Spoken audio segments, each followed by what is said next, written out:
无人机失控了，为什么会这样？没什么大惊小怪的，主要是飞的距离太远了，所以会失控。但是无所谓，它坠落的时候会变成一颗炸弹，给予敌人迎头痛击。话音落下，伴随着爆炸声，大兵驻地出现喷射的白色雾状。白磷弹是吗？我怎么不知道这是白磷弹？厉害吗？对，这绝不是禁止使用的白磷弹。这就是低空制空权，无人机侦察定坐标，火炮实施精准轰炸。从现在开始，不准玩覆盖式，霸国对我们玩精准轰炸，我们必须以牙还牙。话没说完，几个佣兵团长跟抢宝贝似的开始抢无人机。战争的局势因为无人机开始，霸国频繁遭遇精准轰炸，如果拦截的话，便有白磷从天而降。三金则是在欧文的陪同下来到海底避雷。将军，2个月没见，你还好吗？哼。为什么拒绝我的热情？我把你当好大哥，结果你把我当仇人，知道为啥揍你吗？因为不想对你用刑，懂吗？一直以来我都觉得咱们关系很不错，但看看你都做了什么。神话，非常抱歉。行了，我今天来是放你出去的。放了我，不然呢？回去给霸国带个话：第一，赔偿我3000亿刀的损失；第二，撤销全球反恐行动；第三，派人来跟我谈。这不可能，不谈怎么知道不可能？非洲已经让霸国彻底陷入泥潭，就算现在想转移矛盾都做不到。神话，你才是玩战争经济的高手。什么意思啊？你在考验我吗？第一，这场谈判会把您的影响力抬高到前所未有的地步，不是谁都能跟霸国坐在一起谈判的。其次就是赔偿的事，我猜您要的不是3000亿刀，而是想要更大利益，比如联手把中东的国家收割。人才啊，我都没想到这一点，不愧是搞战争经济的。老大，有没有想过搞个地方建个国家？你脑子是不是秀逗了？建立国家意味着不能白嫖了，你想想是白嫖别人的老婆快乐，还是把别人的老婆娶回家快乐？欧文愣住了，他从未听过如此的真知灼见。所以我们必须始终保持光脚状态，懂吗？你说的话太有哲理了。谈判地点依旧设立在皇冠号。第一，赔偿我们3000亿刀。这很荒唐。继续打下去意味着什么？你们是多党执政，如果处理不好这个问题的话，恐怕总统先生就得下台。这些都不是问题，倒是您得考虑是否能承受住全方位打击。我们之所以没有继续采取行动，主要还是为彼此的友好负责。毕竟猎人学校把我们联系在一起。非洲3000万平方公里，我倒要看你们如何对我实施全方位打击。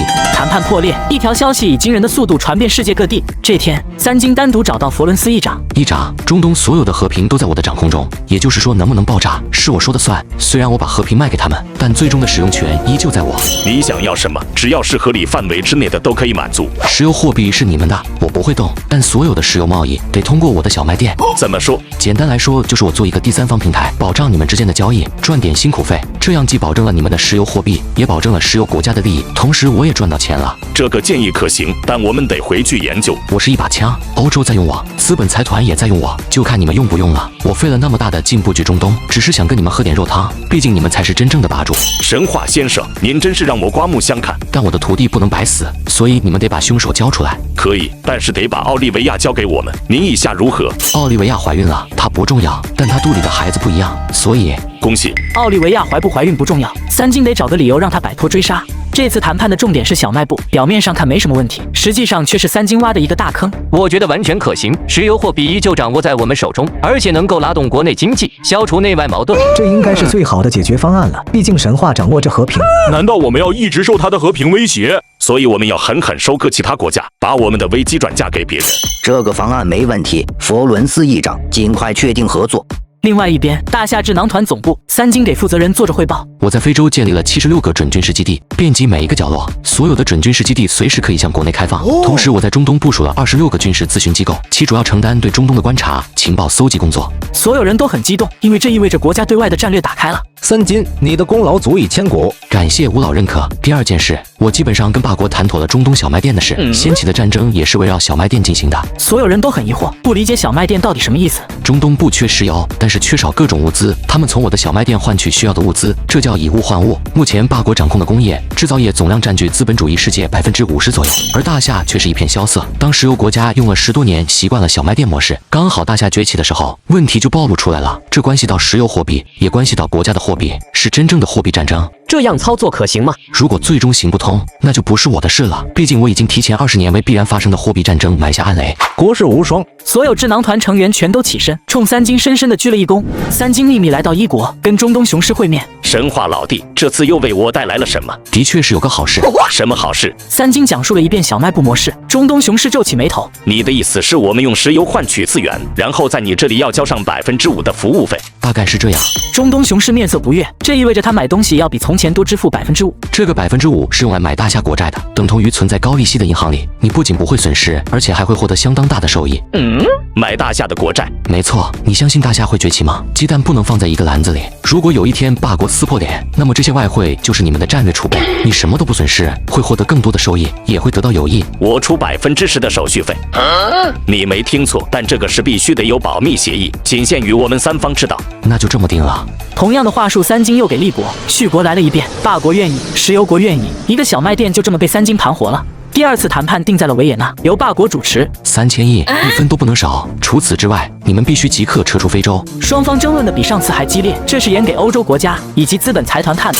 非洲的战争快结束了，我们得提前准备。接下来我跟你说的是很重要，切记只能做不能说，否则咱们就全盘皆输了。什么事？我绝对守口如瓶。我其实跟霸国已经达成了协议，组建全球能源合作机构。三金决定把不列颠拉上，这个机构不能只有霸国，我们共同分石油佬的手续费。你是卖货的，不是收手续费的，这才是真正的大蛋糕。起码在3年之内没有别人来抢。赫赫，你是玛格丽未来的丈夫，我怎么可能跟你分手续费呢？我带你去全球能源合作机构的办公点逛逛，就等一切办妥之后投入使用。